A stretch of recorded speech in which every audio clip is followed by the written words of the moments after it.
Lezi indaba zehora lokuqala sikwethulela zona bukhoma ekomkhulu le-SABC e-Auckland Park eGoli nazo ezinohlonze emini nje. When we provide a comprehensive report, it will become clear where the decisions, the key decisions have been made. Namhlanje usuku lwesithathu lwengqungquthela ye-ANC yokubheka ibanga eselihanjwe leli qembu kusukela engqungqutheleni yokukhetha ubuholi edlule. It's coming from Minde, Shapira and Smith attorneys on behalf of the Democratic Alliance of threatening to go to court urgently. Iyaqhubeka inhlolokhono yokuthola inhloko yophiko olushushisa amacala omphakathi NPA yize ungqongqoshe wezobulungiswa uMamuluko Okubayi eveze ukuthi iDA ithumele incwadi isonga ngokunikela enkantolo ukuze ivimbe ukuqhubeka kwalenhlolokhono. Siphinde sachithwa okwesithathu enkantolo isicelo se-MK Party kanye nomholi wayo uJacob Zuma esiphosela inselele inqumo ikaMengameli wezwe uCyril Ramaphosa odabeni lokunikeza kwakhe umhlabakhefu ungqongqoshe wamaphoyisa uSenzo Mchunu nokuqoka ibamba lakhe uSolwazi uFiroz Kachalia kanye ke nokusungula ikhomishana kaMadlanga. Mbukelisi kubingelele sikwamukele indabeni zasemini yenzethulela unoxolo uMamtshali wakwamwali ihlabanga lelimhlophe qwa. Sibonga kakhulu mbukeli ukuthi uhlanganyele kanye nathi namhlanje emini.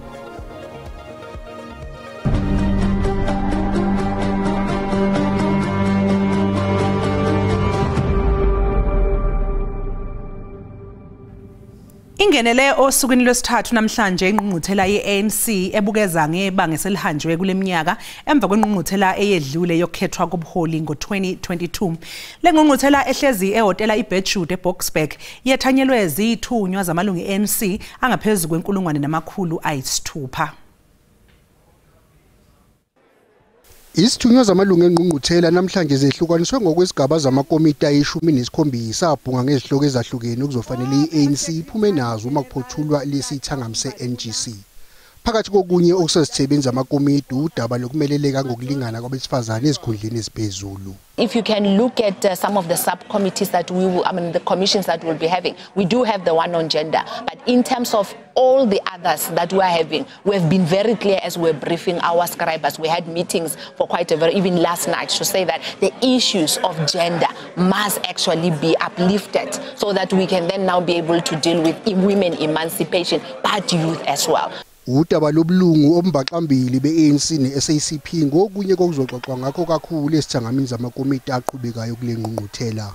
It will be ventilated at plenary and discussions about our relationship with the South African Communist Party and the discussion about dual membership and whether duality of membership is something that can still obtain beyond this point, given the fact that the South African Communist Party has made a determination through their own Congress resolution to contest elections independently. So very, very robust discussions. And when we do ventilate this in the report to South Africans a day after this National General Council, when we provide a comprehensive report, it will become clear where the decisions, the key decisions have been made.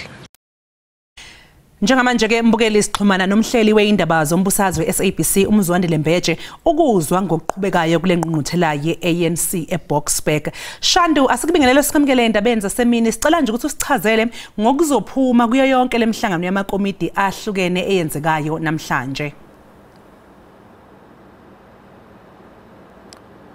Sibonge sibingelele kuwe Mamtshali.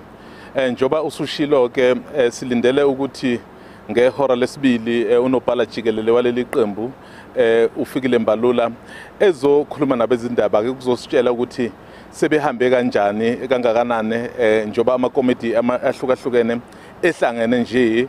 Uzokhumbula phela ukuthi namhlanje nayizolo isikhathi samakomiti lapho ke ahlangana khona ukubhunga ngezinto eziningi ke ezithinta leli qembu. Sesivele siyazi ukuthi yini iqembu elibalulile ngesikhathi umongameli ethula umbiko wakhe ukuthi ingqinambazini ababhekene nazo. Futhi naye ke unobhala jikelele ufikile Mbalula embikweni wakhe lapho ebethinta khona inhlangano naye uzibekile izinkinga mhlambe nalokho okufanele ke bekwenze. Ingakho ke izithunywa sezibuyele ngemumva ke manje ukuyokubhunga ziphinde ke ziqhamuke neziphakamiso zokuthi kuzomela kwenziweni. Zokhumbula phela noxolo ukuthi nakuba bengafika einqunweni ezithize ngeke bekwazi ukuthi bezenze lezo nto njengezinqumo kuyoba iziphakamiso kumbe izincomo, ngoba phela lenkomfa inkomfa yokubuyekeza, hayi ukuthi inkomfa yokuthatha izinqumo. Into ke ezokwenzeka ehoreni kusuka manje ukuthi ke unobhala jikelele waleli qembu uzobeke esekhuluma nesithangami sabe izindaba ukuzositshela ukuthi ke sebehambe ukhalo olungakanani, mhlambe bazokwazi ukuthi beqede nini, ngoba siyazi phela ukuthi lenkomfa iyaguqa kusasa. Ngokwembiko ke besayitsheliwe ukuthi umongameli uzoyivala ke lenkomfa kusasa ngo-8 ebusuku. Ngiyacabanga ukuthi ke amakomiti wonke azobe sekwazile ukuthi ahlangana futhi ke aqhamuka nombiko ozokwazi ukuthi ke usho ukuthi sivumelwane sini esithathiwe. Into engicabanga ukuthi ibhekwe kakhulu udaba kwelolo oluthinta i-SACP njoba isithathe isinqumo sokuthi izozimela okhethweni yodwa. Sikubonile ke lokho ukuthi akuyijabulisanga i-ANC ikakhulukazi isithunywa olunye ke lezindaba lolo oluzothintwa kakhulu, kodwa ke zikhona nezinye. Loxolo. Sibonge kakhulu ke umbukeli lo bekuMzwandile Mbeje obesibikele lapha ehotela iBirchwood eBoksburg.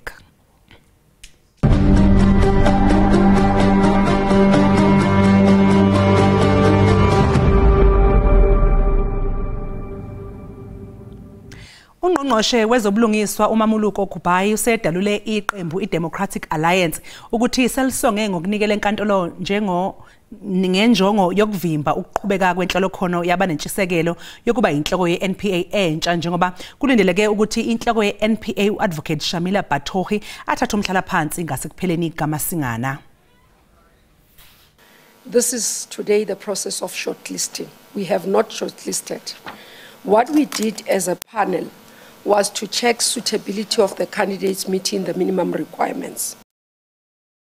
Wezobulungiswa uMamuluko Gubhayi udalule ukuthi sebehlinzekwe ngencwadi evela iqenjini Democratic Alliance njengoba leli qembu lisabisa ngokunikela inkantolo ngenhloso yokuvimba uhlelo lokuhlunga abanentshisekelo yokuba inhloko ye-NPA. It's coming from Minde, Shapira and Smith attorneys on behalf of the Democratic Alliance, of threatening to go to court urgently. The letter is dated the 7th, but was received by us as the panel today, so we had to reflect on it. I will not go into detail because we do believe that this is self-inflicted agency, but also there are no merit on it because we have not shortlisted.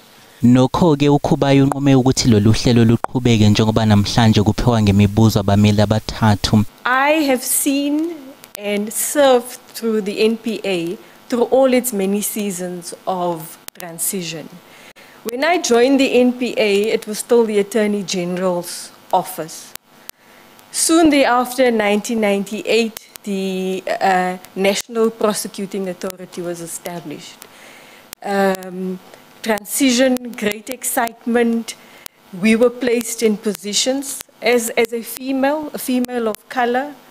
I was fast-tracked, but I had to show that I can do the work.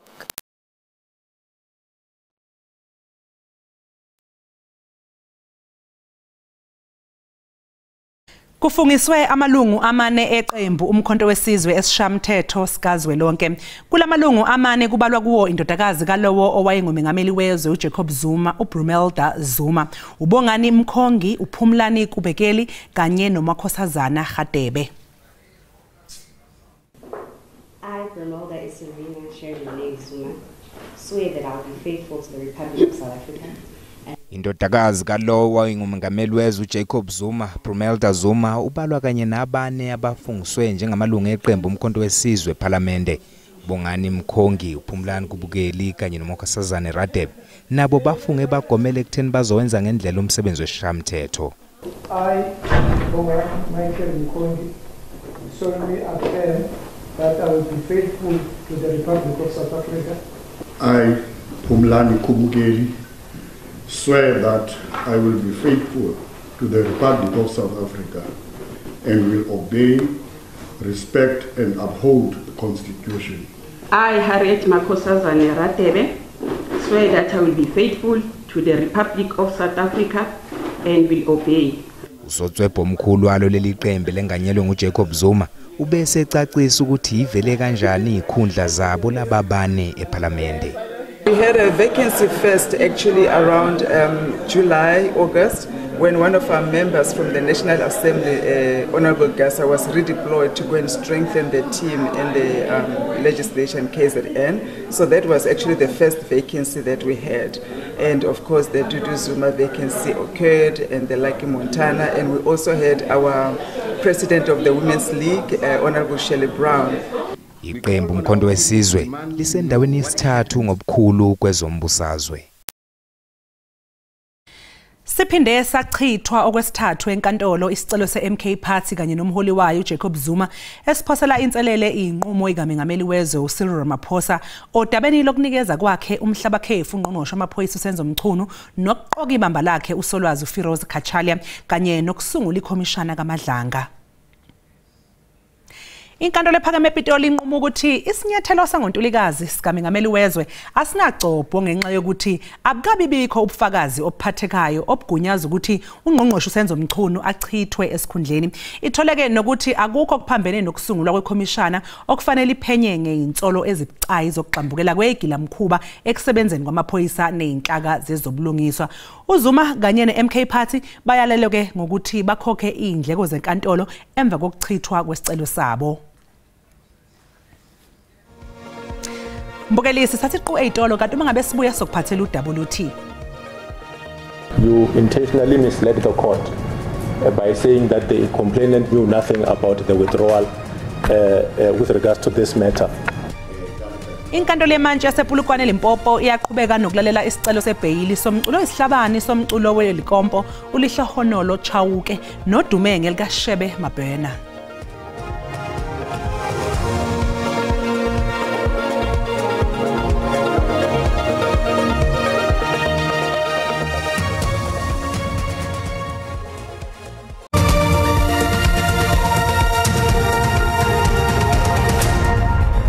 Sikubingelele siphinde sikwamukele mbukeli uma ngabe usanda kungena odabeni oluphambili besibika ukuthi namhlanje usuku lwesithathu lwengqungquthela yeANC yokubheka ibanga eselihanjwe leli qembu kusukela engqungqutheleni yokukhetha ubuholi eyedlule. Khumbula ke mbukeli ukuthi lezi indaba ziyatholakala ku-YouTube na ku-SABC Plus ungena kuze uyicinge ngamagama athi SABC izindaba na kanjani uzoyithola ngomnjalo bazo. Ungqongqoshe ehhovisi likaMengameli uKhumbuzo Ntshabeni ubambe isithangamina beindaba namhlanje ePitoli ukucacisa kabanzi ngokwakusoqhulwini emhlanganweni weCabinet owawubanjwe ngoLwesihlanu ngesonto ledlule. Kanti ke kokunye ubalule ngomnotho wakuleli olokhu usimama. Ungqongqoshe ofisi likaMengameli uKhumbuzo Ntshabeni namhlanje ubambe isithangamina bezindaba ePitoli nalapha ecacise kabanzi ngokwakudingidwe emhlanganweni weCabinet owawubanjwe ngoLwesihlanu ngesonto ledlule. Lo mhlangano ugxile ezindabeni zemvelo kanye nasemnothweni odlondlobalayo kwaEskom. Cabinet welcomed continuing improvement in Eskom's financial and operational performance for the first 6 months ending September 2025. Eskom recorded a profit of 24.3 billion after tax, which is 37% higher than the same period in 2024. Malungana nobudlelwane bamazwe omhlaba iningizimu Afrika sazibophezela ukuqhubeka nokuba ingxenye yeG20 yize umengameli waseMelika uDonald Trump ethela kuleli alifuneki engqungqutheleni ezosingathwa eMelika ngonyaka ozayo. While this development is regrettable, as a founding member, South Africa's commitment to the G20 principles and collaborative framework remain unwavering. The 2025 G20 summit demonstrated the power of multilateralism and cooperation, and Cabinet remains confident that multilateralism and cooperation are the path to shared prosperity for all people of the world. Ntshabeni uphinde wabalula ngokwenyuka kwamathuba emisebenzi kuleli. The GDP growth in the third quarter of 2025 was accompanied by an increase in employment, which increased by 248,000 jobs, and a decrease in unemployed people by 360,000 people, as announced in the quarterly labor force survey, quarter 3. Umengameli Ramaphosa uphinde wabonga abantu baseningizimu Afrika ngokusingathwa ngempumelelo kwengqungquthela yeG20.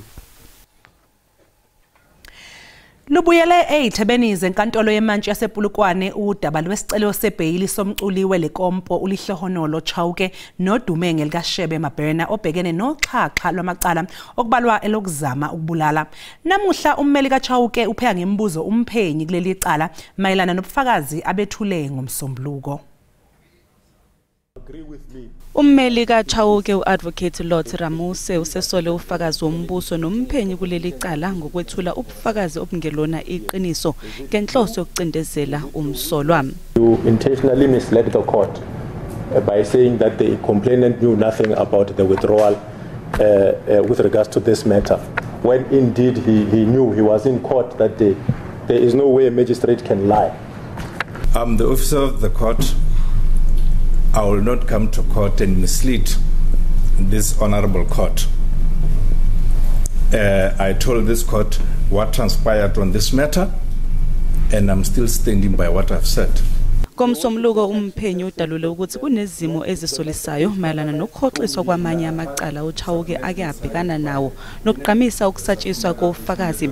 Namuhla ephekwa ngembuzo umphenyi uthi kwabona ufakazi bathuka uma bezwa isinqumo senkantolo ngesivumelwano sokusulwa kwamacala ngaphandle kwenkantolo. I think it will be unfair to the magistrate because we have the proof that the complainant was not in court. The complainant also stated that he was not in court. There's a entry in the diary stating that the complainant was not found. And surprisingly is that the complainant, when first he got a call from the police, he got a call from me. uChauke ubhekene namacala ayishagalolunye okubalwa kuwo ukuzama ukubulala nokutholakala nesibhamu esingekho emthethweni. Isicelo sebheyili siyaqhubeka. Iqembu umkhonto wesizwe lithi ziyaqhubeka ingxoxo phakathi kwalo namanye amaqembu ezombusazwe ukuze bezothola amavoti enele uma sekuvotelwa isiphakamiso sokungabethembi ubuholi bukaNdunankulu wesifundazwe iKwaZulu-Natal uThami Ntuli. Ukuvotelwa kwalesi siphakamiso kuhlelwe ukuthi kwenziwe ngomsombuluko esishamthetho sesifundazwe eMgungundlovu. Ngemuva nje kwesikhathi esingaphezulu konyaka kwasungulwa uhulumeni wobumbano kwaZulu-Natal, ikusasa likaNdunankulu walesifundazwe umnumzane uThamsanqa Ntuli nohulumeni awuholayo lingase libe sengcupheni. Amalungu esishamthetho angu-80 azovota uma sekulalelwa isiphakamiso sokungabethembi ubuholi bukaNtuli. I-MK Party efakele isiphakamiso inesihlalo ezingu-37 esishamthetho. Ukuze lesiphakamiso siphumelele, amalungu angu-51% ekumele avotele ukuseseka lesiphakamiso. Why are we being governed by people that got 14%, 18%? We have decided to reclaim our province. Njengeqembu le-EFF siseyingxoxweni siyakhulumisana namaqembu afuze iqembu le-MKP kwisifundazwe saKwaZulu-Natal kunye neqembu le-NFP. Ivoti elimqoka elilodwa le-National Freedom Party lingase licacise ukuthi siyaphumelela yini lesiphakamiso noma cha. Sikwenzile kufanele sikwenza sizukwenza okunye ongaphezulu. Konke sekusezandleni zakho udadewethu. Ukuthi uyayithatha nomnyalelo weqembu uyakwenza lokho kushiwo iNFP noma akakwenza. Lesiphakamiso sizokuvotelwa ngomhla ka-15 kwephezulu. NginguSimphiwe Makhanya uzindaba ze-SABC ngiseThekwini. Ibhodi elikama imingcele komasipala lihambise ngokusemthethweni uhlelo lokanya kwemingcele yamawadi eKhomishaneni yezokhetho. Lokhu ke kuzoqinisekisa ukuthi bonke omasipala bayahambisana nomthetho futhi sebekulungele ukusebenzisa imingcele yamawadi okhethweni lwangonyaka ozayo. Usihlalo webhodi elibhekele ukukhanya kwemingcele yomasipala uThabo Manyoni uthi basebenze izigceme ezingaphezulu kwezinkulungwane ezine bathole izincomo zokuphikisa nokukhanya kwezigceme abantu abangahambisani nakho. We have worked with more than 4,470 something wards in the country. And of course we received lots of objections. More than 2,000 I think objections also where people were not happy with one area or not and so forth. You know, we had to deal with those. Usihlalo wekhomishana yezokhetho uthi kubalekile ukuthi abantu bakuleli baziswe ngezinguquko ezenziwe ezikhungweni zokuvota abekade bebhalise kuzo. for us to ensure that citizens are aware of what has happened since they were last registered in that ward. Maybe it has changed, maybe it has remained the same, and this is work that we would need to do. Two things that come out of this. One, we immediately will be realigning our voting districts to the ward boundaries that the MDB has done. Ungqongqoshe zokubusa ngokubambisana nezindaba zomdabu vele Nkosi Nhlabisa uthi kukhona abantu abangeke baneliseke ngezinguquko kodwa bazozama ukuxoxisana nabo. Siyaqonda ke khona abangezokweneliseka khona kodwa sobanikeza indlebe funde sinikeze isixazululo ukuthi lokho abakhala ngakho singaxazulula kanjani kodwa sithokozile ukuthi amalungiselelo njengoba senza lo msebenzi namhlanje kusho ukuthi ke sesikulungele ukuthi ukhetho lo masipala lukwazi ukuhlala uma kuphela iterm yalamakhansela ngo1 November ngonyaka ozayo. Akonake wonke amawadi asephothuliwe njengoba kusekhona ongakaqedwa ngawo esifundazweni iKwaZulu Natal nasebhekene nezinselele njengoba udaba lwawo lusenkantolo.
Bukalisi ibeka lapha bese kuphathela zona abayezoza kwethu neindaba ngolimi lwesindebele magamancu ihora lesihlanu thina ke sizobuya nezinye indaba ngehora lesikhombisa kusihlo ube nosuku oluhle usale kahle.